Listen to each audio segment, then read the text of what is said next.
Welcome back to Morning Footy. Nations League semifinals tomorrow. Mexico taking on Canada. All squads have reported for camp in Los Angeles. Nice kiss, huh?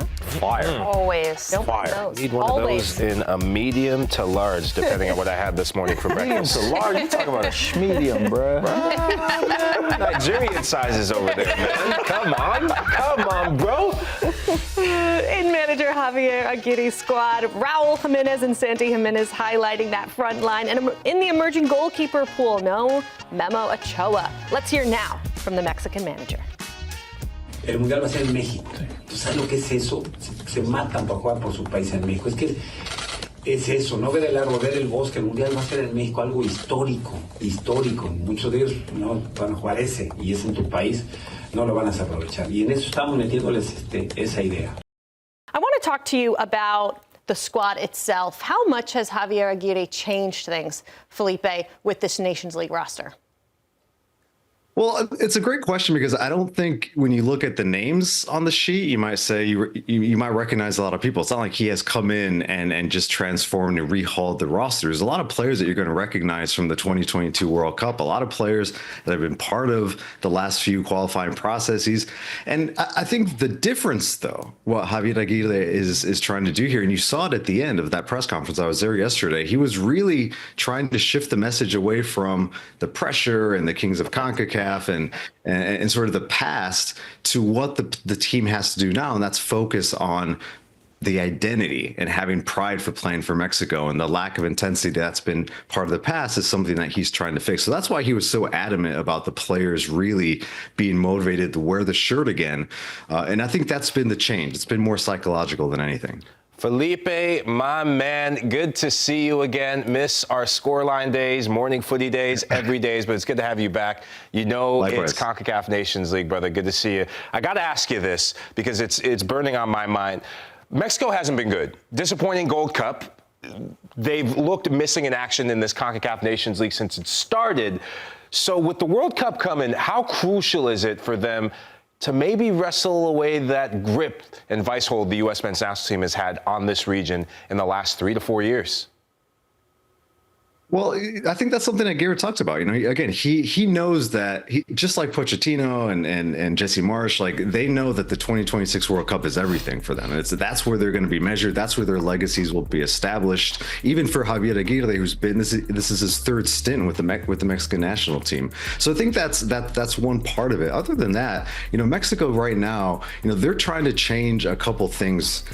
Currently in the region, like you mentioned, they see the Nations League as an opportunity to claim a trophy, one that they haven't claimed yet. As you guys know, the U.S. has really owned this tournament, really embarrassed Mexico in the final over the years. And so that's one thing. That is an important part of the momentum leading up to the World Cup. But I think what Javier Aguirre really wanted to say yesterday was like, yes, we depend on the results, but we have to play well. We have to play Mexican football. The fans have to be proud of what they see. They have to feel and be represented by the players on the pitch. And again, it was a really adamant and I think very intentional way of shifting the message away from the constant pressure and really the tire fire that exists around Mexican football. And he had the press conference room yesterday laughing. He knew every reporter by name. So I think it's interesting the way he manages the frenzy that is Mexico. But I think, as you mentioned, I mean, they haven't played well, and they have a huge opportunity here to sort of right the ship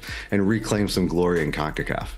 Two players that can help rewrite the ship and also put some goals away. You have Santi Gimenez and Raul Jimenez, but both these players are not in their best form right now. Who do you think gets the start up top for this first match? Or could we see potentially both of them up top?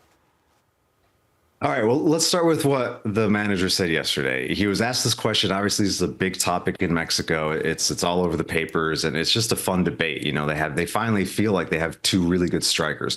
So Javier Aguirre said that, you know, they could both play. Maybe one of them will play. We'll see. And so he left it up in the air, but I think he did mention that Santi Gimenez, the AC Milan striker, is still finding his way with Milan. He's really watched him a lot, the way he's moving and interacting with his teammates. And then you have Raul Jimenez, who, you know, I think he's looked really good, honestly, for Fulham, and he's the better striker right now. I think he's the more established striker, and I expect to see Raul Jimenez starting up top for Mexico. Now late yesterday, Santi Gimenez spoke to the press and actually, said he's admired Raul Jimenez since he was a kid. He is the standard at the Mexican national team, and I think that tells you everything. And if I'm a manager, I think, based on everything we just talked about with what's always circling around Mexico, I think you go with the sure hand, the player that has the experience. And I think Raul Jimenez also just so much to prove, coming off that serious head injury and now looking like a more complete striker. So I think he'll start.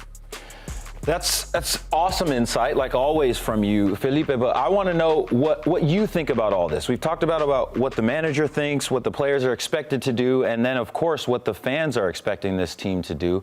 But how do you expect this Nations League tournament, the rest of it, to play out for Mexico? Man, it's such an interesting Nations League for them because they're not the favorite. Like they don't feel like they're Mexico, right? And yesterday the staff were at the press conference wearing that new black and gold fit. Like they look good. They looked like a top team ready to take the tournament, but they're not considered the favorite. It's just not. Like the U.S. is the defending champion, the 3-time defending champion. Canada looking like an equal to all these teams, and then Panama wants to spoil the party, and they've gotten wins over these teams over the years. So, Mexico, I think maybe that helps them. I still expect them to be, really solid under Aguirre, but that match against Canada, it's so even. And I think it's going to be a bit of a dogfight, a really tight midfield battle, and one that, I do expect Mexico to get through. I think they'll be motivated enough to get to that final at SoFi Stadium. Felipe, we got to close on this. You always give me gems and diamonds in the rough when we come to the international window and break. Who are some players, or who's one player that you can think of with this L3 roster that could have a breakout Nations League tournament? I think everyone wants to see, obviously, Santi Gimenez. I don't know if it's going to be him because of the tactical issues here with Mexico. How many teams around the world play with two strikers today? And I think that's something Aguirre isn't going to just do to please people. So I still expect to see one forward. I think you could go with Cesar Huerta. They call him his last name Chino Huerta. His nickname is Chino. He's playing in Belgium right now with Anderlecht. And he was at Pumas and sort of came onto the scene out of nowhere. A really tricky dribbler, a hyper sort of winger that I think can be influential with the way that Javier Aguirre wants to play. He doesn't want to get after people and press and really attack through these wings.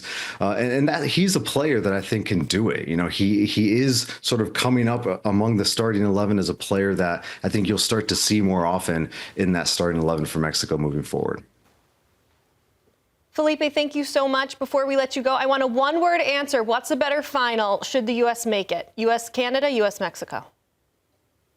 I still think it's U.S.-Mexico. U.S.-Canada would be a all right. but it's U.S.-Mexico. It is.